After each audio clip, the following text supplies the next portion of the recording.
সবাইকে স্বাগতম শিলা ব্লগে। সুজয় ইঞ্জিনিয়ারিং এর ছাত্র, বয়স 24 বছর।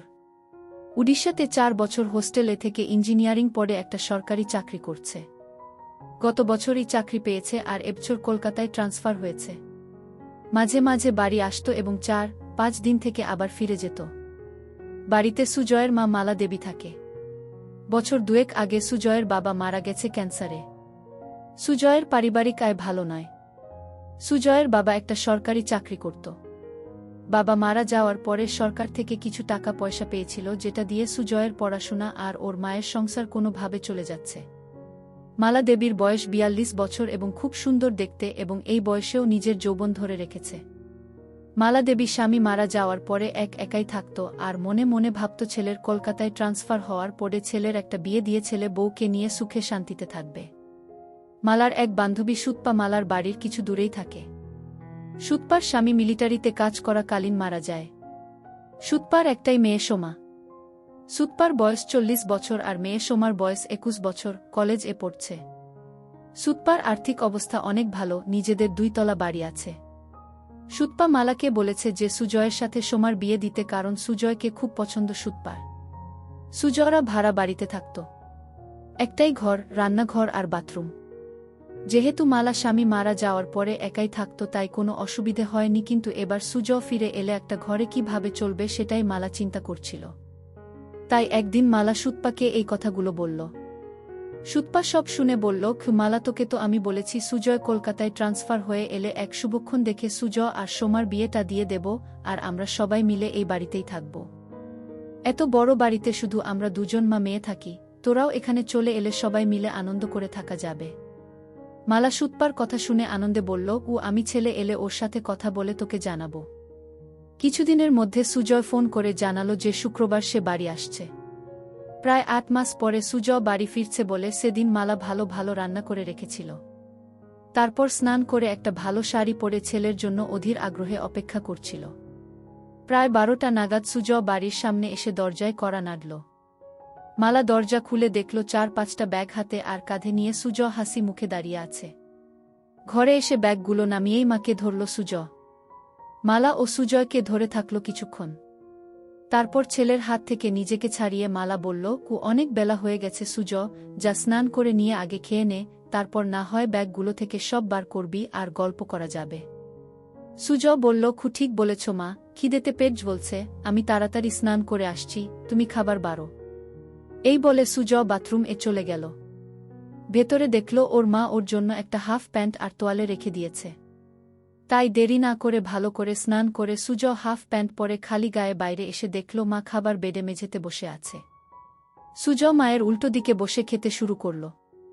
খেতে খেতে মাকে দেখছিল সুজয় আর মনে মনে ভাবল যে মাকে আগের থেকে যেন আরও সুন্দরী লাগছে।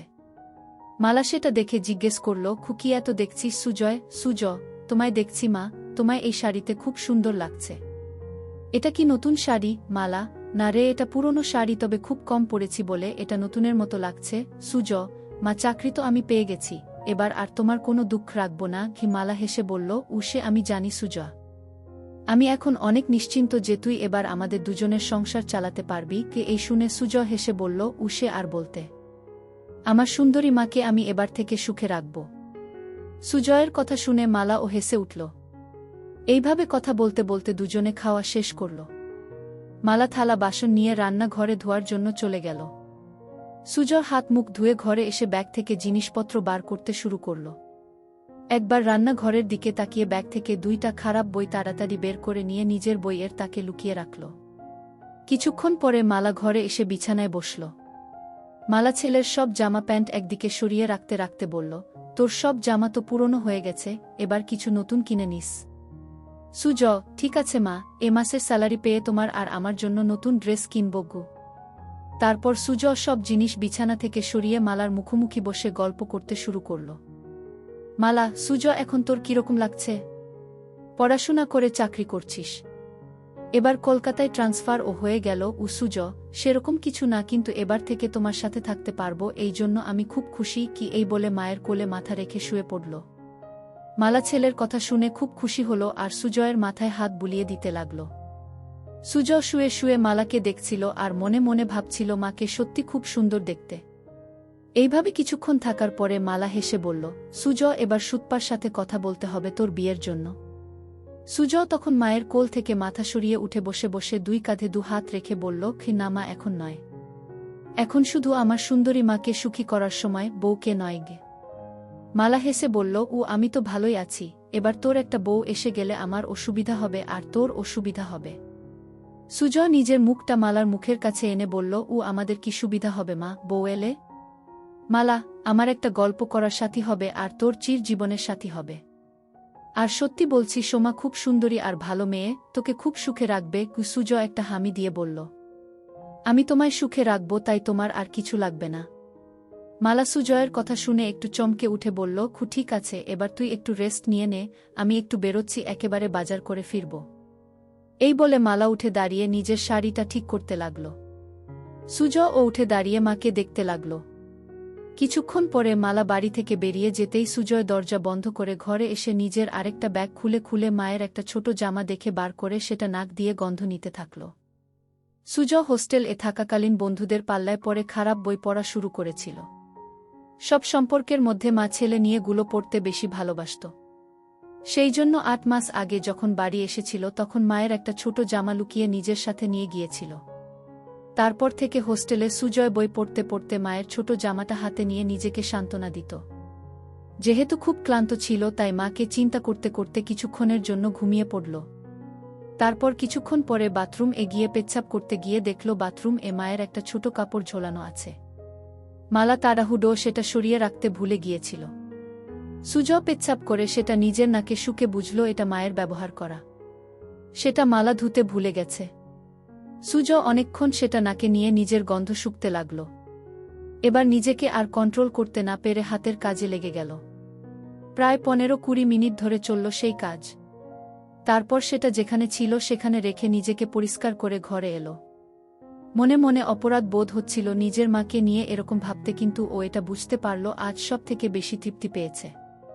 কিছুক্ষণ পরে সুজয়ের পাপবোধ আরও গাঢ় হল আর ভাবতে লাগল কিভাবে মাকে আরও কাছে পাওয়া যায়। এইসব ভাবতে ভাবতে সন্ধে হয়ে গেল আর ঠিক তখন দরজায় আওয়াজ হল। সুজয় দরজা খুলে দেখল মালা দাঁড়িয়ে আছে দু হাতে দুটো বাজারের ব্যাগ নিয়ে। সুজয় সঙ্গে সোজা মায়ের হাত থেকে ব্যাগ দুটো নিয়ে রান্নাঘরে রেখে এক গ্লাস জল নিয়ে মালাকে দিল। মালা বিছানায় বসে জলটা খেয়ে জিজ্ঞেস করল, সারা দুপুর আর বিকেল কি করলি সুজয়? একটু ঘুমিয়েছিলিস তো? সুজয়, হ্যাঁ মা, অল্প ঘুমিয়েছিলাম গো। মালা, ভালো করেছিস, আমি একটু ফ্রেশ হয়ে তোকে চা করে দিচ্ছি, তোর জন্য কাটলেট এনেছি। এই বলে মালা তোয়ালে নিয়ে বাথরুম চলে গেল। সুজয় তখন মাকে সারপ্রাইজ দেবে বলে নিজেই রান্নাঘরে গিয়ে চা বানাতে শুরু করল আর বাজারের ব্যাগ থেকে সবকিছু রান্নাঘরে যথাস্থানে রেখে কাটলেট দুটো একটা ডিশ রাখল। বাথরুম ভেতর থেকে মায়ের স্নান করার শব্দ শুনতে শুনতে সুজয় চা বানাচ্ছিল।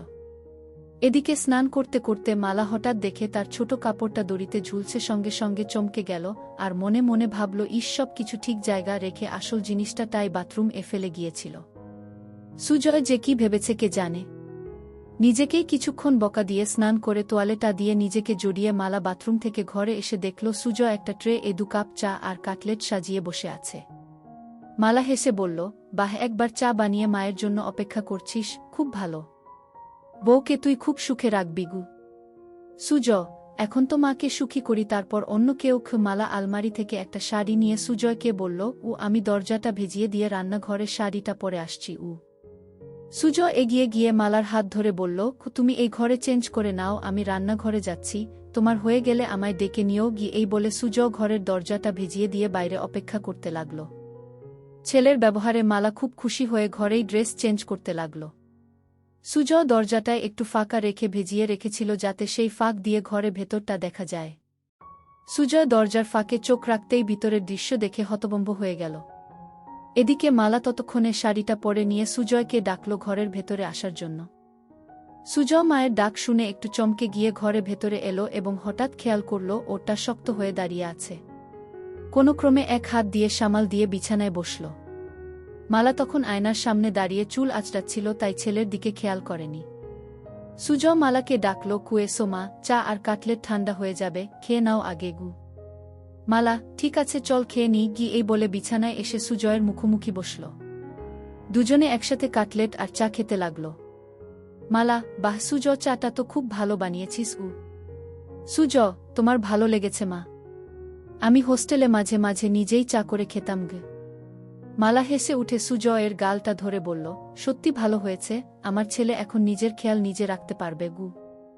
সুজ ও তখন মায়ের গালটা ধরে বলল, কি তোমার ওসব খেয়াল রাখবে তোমার ছেলে গু? দুজনেই একসাথে হেসে উঠল। মালা, আচ্ছা সুজয়, তোর চাকরি শুরু কবে থেকে? সুজ, আজ 25 তারিখ, পরের মাসের 10 তারিখে অফিস জয়েন করতে হবে। মালা, একটা কথা বলার ছিল। সুজ, কি কথা মা, বলো। মালা, সুতপাকে তোর মনে আছে? সুজ, সুতপা মাসি কেন মনে রাখবো না মা, আমায় এত ভালোবাসে। মালা, সেটা জানি, তোকে ভালোবাসে বলেই একটা প্রস্তাব রেখেছে গি। সুজ, কি প্রস্তাব? মালা, সুতপা তোর সাথে সোমার বিয়ে দিতে চায়। সুজ লজ্জা পেয়ে বলল, এখন আমি বিয়ে করব না গি। মালা, সুতপা বলেছে সোমার সাথে তোর বিয়ে হবার পরে আমরা সবাই ওর বাড়িতে থাকব। আমি বলেছি যে সুজয়ের সাথে কথা বলে জানাবো। তুই কি বলিস এ ব্যাপারে? সুজ, বিয়ের ব্যাপারটায় আমায় একটু সময় দাও।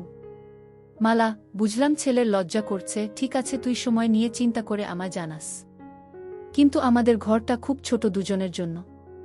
আগে তুই ছোট ছিলিস তাই কোনোমতে চলে যেত, কিন্তু এখন তুই বড় হয়ে গেছিস। সুজ, এমন কিছু ছোট নয় আমাদের ঘর, আমাদের দুজনের জন্য যথেষ্ট। মালা, কিন্তু তোর অসুবিধে হবে, আমি যখন কাপড় চেঞ্জ করব তখন তোকে বাইরে অপেক্ষা করতে হবে, এছাড়াও এই একটা বিছানায় দুজনের হবে না গু। সুজ মালার কথা শুনে মনে মনে বলল, আমি তো চাই তুমি ঘরে কাপড় ছাড়বে আর আমি দরজার ফাঁক দিয়ে তোমার দেখব। মালা সুজয়ের দিকে তাকিয়ে বলল, কি ভাবছিস এত? কি করবি সেটা তো বল। সুজ সঙ্গে সঙ্গে বলল, না কিছু ভাবছিলাম না, তবে এখন ওখানে যাব না, কিছুদিন চাকরি করে স্যালারি জমিয়ে তারপর না হয় যাওয়া যেতে পারে গু। মালা, ঠিক আছে, তোর যেটা ভালো মনে হয় সেটাই হবে। ঠিক আছে তুই টিভি দেখ, আমি রাতের রান্নাটা করে নিই গি। এই বলে মালা চায়ের ট্রেটা নিয়ে রান্নাঘরে চলে গেল। সুজ টিভি দেখতে লাগলো কিন্তু ভালো লাগছিল না। তাই সুজ রান্নাঘরে গিয়ে দেখল মা এক মনে গুন গুন করে গান গাইতে গাইতে রান্না করছিল। সুজ মাকে ধরে একটা হামি দিয়ে জিজ্ঞেস করল, মা আজ কি রান্না করছ? মালা চমকে উঠে হালকা হেসে বলল, আজ ডিমের ঝোল, ভাত আর আলু পোস্ত। সুজ মায়ের কানে কানে বলল, তোমার হাতের রান্নার কোনো জবাব নেই মা গু। মালা নিজেকে কে ছাড়িয়ে নিয়ে বলল, এই দুষ্টু এখন ছাড় আমায়, না হলে রান্না করতে দেরি হয়ে যাবে। সুজ আরও একটা হামি দিয়ে সরে দাঁড়ালো আর হেসে বলল, আমার মিষ্টি মায়ের হাতের রান্নায় আমার মন ভরে যায়। মালা হেসে বলল, এবার যা এখন থেকে, আমার রান্নাটা করতে দেগি। সুজ তখন ঘরে চলে এসে আবার টিভি দেখতে লাগল। প্রায় 1 ঘন্টা পরে মালা এসে সুজ এর পাশে বসল। মালা পুরো ঘেমে গেছে রান্না করতে করতে। সুজ বলল, মা তুমি তো ঘেমে গেছ, শাড়িটা চেঞ্জ করে নাইটি পরে নাও। ছেলের কথা শুনে মালা বলল, আমি ভাবছিলাম তুই কি ভাববি তাই নাইটি পরছিলাম না। সুজ অবাক হয়ে মালার দিকে তাকিয়ে বলল, আমি আবার কি ভাবব? যাও নাইটিটা নিয়ে এসে চেঞ্জ করে নাও, আমি রান্নাঘরে যাচ্ছি গু। মালা বলল, আমি বাথরুম এ চেঞ্জ করে নিচ্ছি, তুই টিভি দেখ গু। এই বলে মালা বাথরুম এ চলে গেল। সুজ মনে মনে ভাবল আরেকটা সুযোগ নষ্ট হলো মাকে ওভাবে দেখার। মালা বাথরুম এ গিয়ে নিজের গা ধুতে ধুতে রান্নাঘরে সুজয়ের ওইরকম ভাবে ধরার কথা ভাবতে লাগল। মনে মনে ভাবছিল, সুজয় কি তাহলে ইচ্ছে করে ওকে ধরে ওসব করছিল না, এটা হঠাৎ হয়েছিল। একটু চোখে চোখে সুজয়কে রাখতে হবে, কারণ এই বয়সটা খুব বাজে। এসব ভাবতে ভাবতে স্নান শেষ করে নাইটিটা পরে নিল। সুজয় না থাকলে মাঝে মাঝে মালা একসেট হয়ে রাতে শুতো, কিন্তু এখন সেটা আর হবে না। এমনিতে মালা খুব ওই স্বভাবের, আর স্বামী মারা যাওয়ার পরে সেটা আরও বেড়ে গেছে। কিছুক্ষণ পরে মালা বাথরুম থেকে বেরিয়ে এসে সুজয় এর সাথে বসে একসাথে টিভি দেখতে দেখতে এটা সেটা গল্প করতে লাগল। রাত প্রায় 10টা বাজে ঘড়িতে। এবার খাবার পালা, তাই মালা রান্নাঘরে গিয়ে খাবার বেড়ে নিয়ে এলো। সুজ আর মালা দুজনে মেঝেতে বাবু হয়ে মুখোমুখি বসে খেতে শুরু করল। সুজ খেতে খেতে মায়ের দিকে তাকাতেই দেখল মালা নিচু হয়ে যখন খাবার মুখে দিচ্ছিল তখন নাইটিটা নিচে নেমে যাচ্ছিল, আর সুজয় সেটা দেখছিল। কিন্তু হঠাৎ মালা সুজয়ের দিকে তাকিয়ে দেখতে পায় যে সুজ ওর দিকে তাকিয়ে আছে। সঙ্গে সঙ্গে নাইটিটা একটু উপরে তুলে নিল, আর তখন সুজ আর মালার চোকাচুকি হল। সুজয় লজ্জায় মাথা নিচু করে ভাবতে লাগল কি ইসমা এবার বুঝতে পেরেছে, বকে না দেয় খু, কিন্তু মালা কিছুই বলল না, শুধু বলল খু খাবার এর দিকে মন দেয় কি। সুজয় হাফ ছেড়ে বাঁচল। এইভাবে দুজনের খাওয়া শেষ হল। তারপর মালা সব বাসন ধুয়ে ঘরে এসে মেঝেতে বিছানা করতে লাগল। সেটা দেখে সুজয় জিজ্ঞেস করল, খিমা তুমি কি নিচে শোবে? মালা, হ্যাঁ রে, বিছানায় দুজনের অসুবিধে হবে। সুজয় সঙ্গে সঙ্গে মালার হাত থেকে সব কিছু কেড়ে বিছানা রেখে বলল, কু এই খাটে আমাদের দুজনের ভালো মতো হয়ে যাবে, তাই তুমি চিন্তা করো না গি। মালা কিছু একটা বলতে যাচ্ছিল, কিন্তু সুজয়ের জেদে মুখে আর কিছু বলল না। কিছুক্ষণ পরে লাইট অফ করে দুজনে শুয়ে পড়ল। সুজয় ক্লান্ত ছিল, তাই কিছুক্ষণের মধ্যে ঘুমিয়ে পড়ল। মালা শুয়ে শুয়ে সারা দিনের কথা ভাবতে লাগল। বিশেষ করে রাতে ছেলে যেভাবে এক দৃষ্টিতে তার দিকে তাকিয়েছিল। ভাবতে ভাবতে একটু গরম হয়ে পড়ল। মনে মনে চিন্তা করল যে এবার থেকে সুজয়ের সব কিছু ভালো মতো লক্ষ্য করতে হবে। এইসব ভাবতে ভাবতে মালা ঘুমিয়ে পড়ল। চিরকাল খুব সকাল সকাল ঘুম থেকে ওঠা মালার অভ্যাস। মালা ঘুম থেকে উঠে সুজয়ের দিকে তাকিয়ে দেখল সুজয় গভীর ঘুমে আচ্ছন্ন। একটু নিচের দিকে তাকাতে দেখল সুজয়ের হাফ প্যান্ট তাবু হয়ে গেছে। সেটা দেখে মালা মনে মনে ভাবল ছেলে এমন কিছু স্বপ্ন দেখছে যাতে তাবু হয়ে গেছে। তারপর নিজের মনে হাসতে হাসতে বাথরুম এ চলে গেল। তারপর রান্না করে নিজে স্নান করে শাড়ি পরে চায়ের কাপ হাতে নিয়ে সুজয়কে ডাকল। সুজয় ঘুম থেকে উঠে দেখল মা চায়ের কাপ হাতে দাঁড়িয়ে আছে একটা সুন্দর শাড়ি পরে। সুজয়, টা বাজে মা? এত সকালে তোমার স্নান হয়ে গেছে গি? মালা, 10টা বাজছে, আমায় একটু সুতপার সাথে বেরোতে হবে। তোর জন্য রান্না করা আছে, দুপুরে স্নান করে খেয়ে নিস। সন্ধে বেলায় আবার দেখা হবে।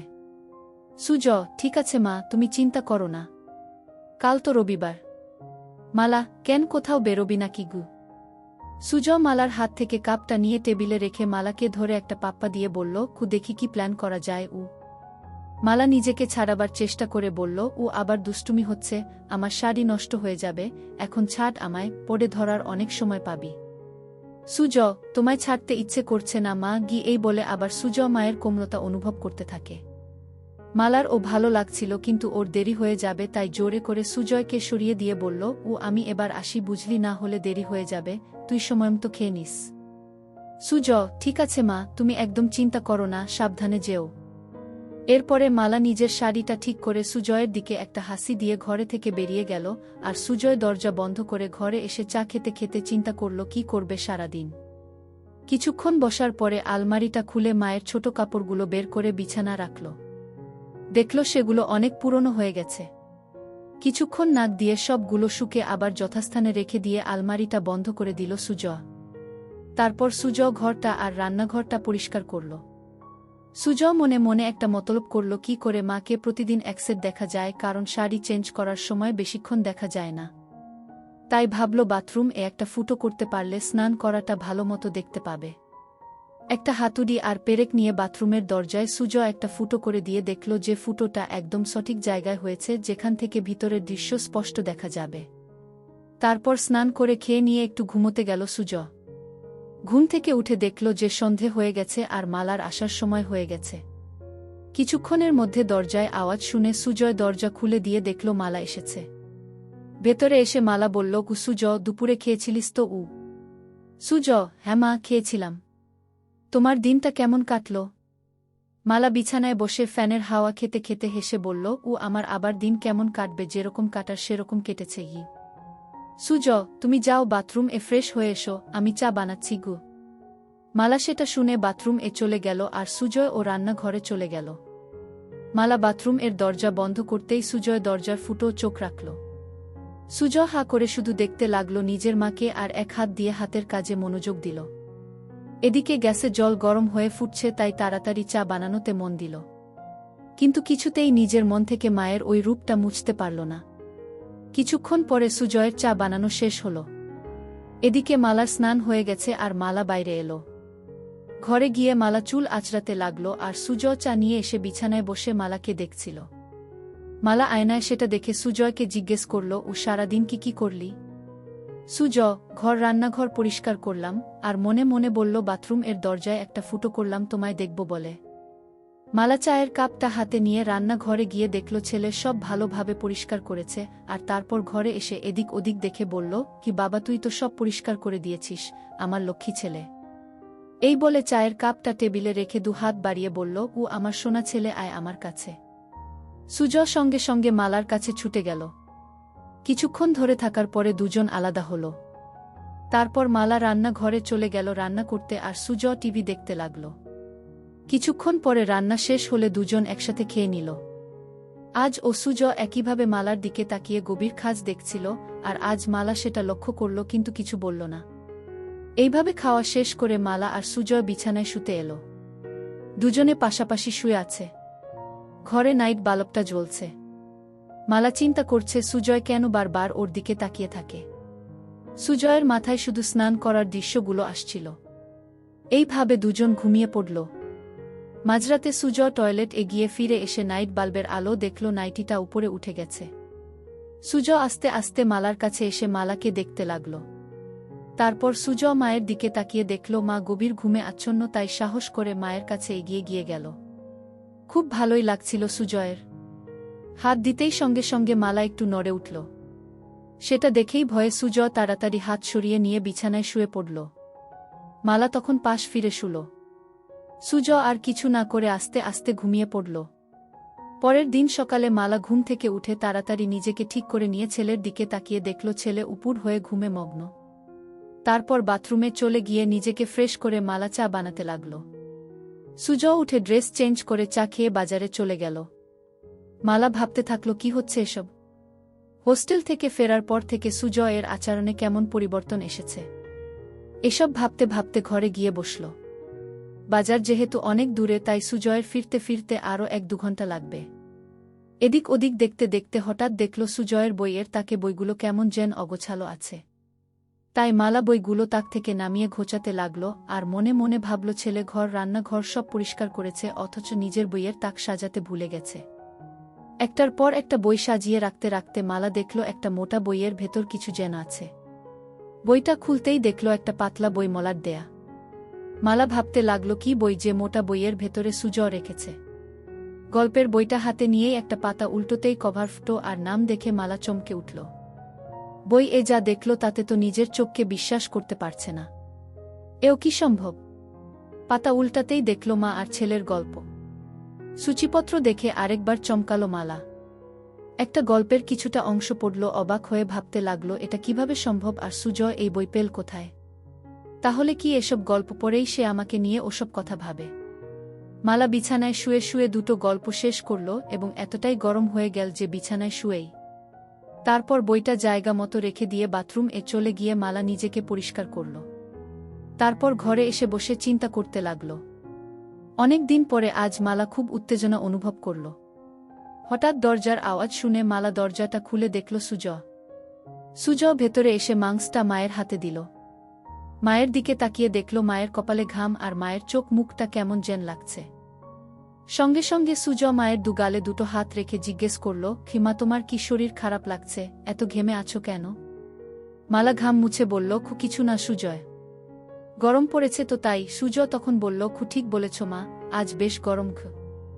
সুজয় বলল, মা, আমি একটু বেরোচ্ছি, এক বন্ধুর সাথে দেখা করে চলে আসব। মালা, ঠিক আছে, বেশি দেরি করিস না, আমি রান্না তাড়াতাড়ি করে নেব গু। এই বলে সুজয় বেরিয়ে গেল। মালা দরজা বন্ধ করে ভাবল, আর একটু হলেই ছেলে বুঝতে পারত যে এটা গরমের ঘাম নয়, এটা অন্য কিছুর ঘাম। এই ভেবে নিজের মনে হাসতে লাগল। বাকি রান্নাগুলো করে মালা দেখল ছেলের ফিরতে এখনো দেরি আছে, তাই ভাবল বাথরুমটা একবার পরিষ্কার করে নেওয়া যাক, তারপর স্নান করে নেবে। বাথরুম এ ঢুকে মালা দেওয়ালগুলো পরিষ্কার করতে করতে হঠাৎ মালা দেখল যে দরজায় একটা ফুটো। মনে মনে চিন্তা করে দেখলেন যে এই ফুটোটা তো আগের সপ্তাহে যখন বাথরুম পরিষ্কার করেছিল তখন তো ছিল না। তার মানে এই ফুটোটা কি সুজয় করেছে? বাথরুম থেকে বেরিয়ে এসে মালা ফুটো চোখ রেখে দেখল যে ভেতরে কেউ স্নান করলে এই ফুটো দিয়ে সব দেখা যাবে। এবার মালার মাথায় আকাশ ভেঙে পড়ল। তার মানে সুজয় কি ওই ফুটো দিয়ে ওকে দেখেছে? কি শয়তান ছেলে! এটা ভাবতে ভাবতে মালার রাগের সাথে উত্তেজনায় গা রি করতে লাগল। বাকি অংশ পরের ভিডিওতে দেওয়া হবে। সবাই সঙ্গে থাকো।